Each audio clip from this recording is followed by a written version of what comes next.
Then we run the components in the cloud.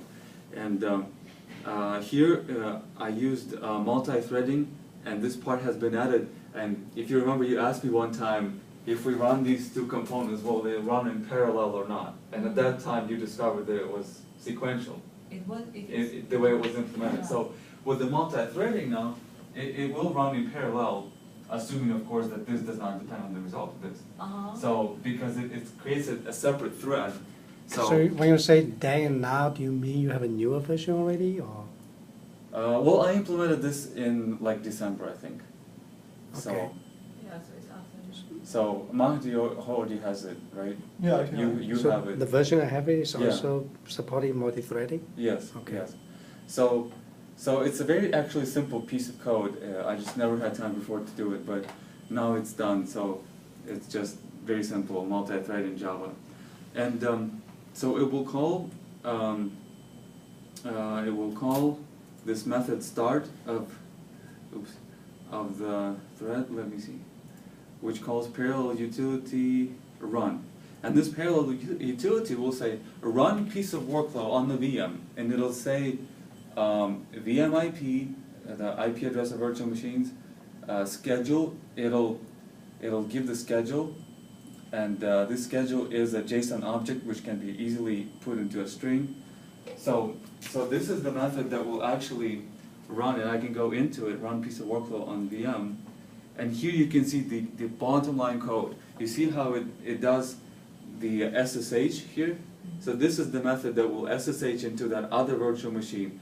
SSH passes to avoid typing in the password. So because obviously you don't want users to type anything in, they just press the button. Using host key checking, no. The default hard-coded user is view, and so it SSH into that machine, it changed the directory to view, and then it runs the method experiment main with these parameters right here. So you see schedule was put to string, and virtual machine IP address, and then comma separated list of different things. So I'm going to show you the experiment, the method that is called here. So this is the main method of the experiment. So this method will be executed on this virtual machine, which is a slave node. And so here it executes main, and it basically reads everything from this array args. It reads the name of the workflow, the IP address, the schedule, and then it calls the method called a run workflow in the cloud. Let me see here. New experiment.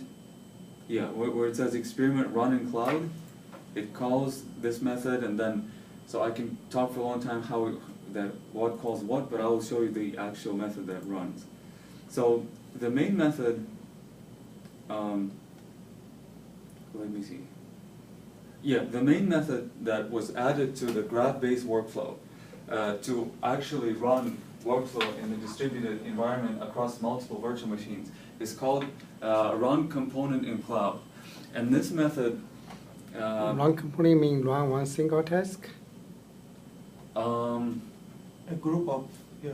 Yeah, run one component like this. Yeah. This one has. Yes. Oh. Yes. So, because it's called, when you make this call, you say, okay, run this specific component, for example, component A, on this virtual machine, and it's done one at a time.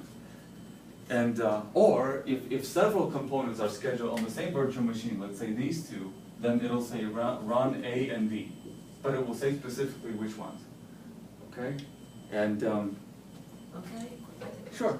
So the way that the code that you gave to me work is that sometimes when you are running the workflow, for example, it goes to one of the one of them, and then it said the inputs are not prepared yet, and then it goes to another one, run that one, and then come back again to Right. So that's how it is. Like, Right. The version you had is not the one running on cloud.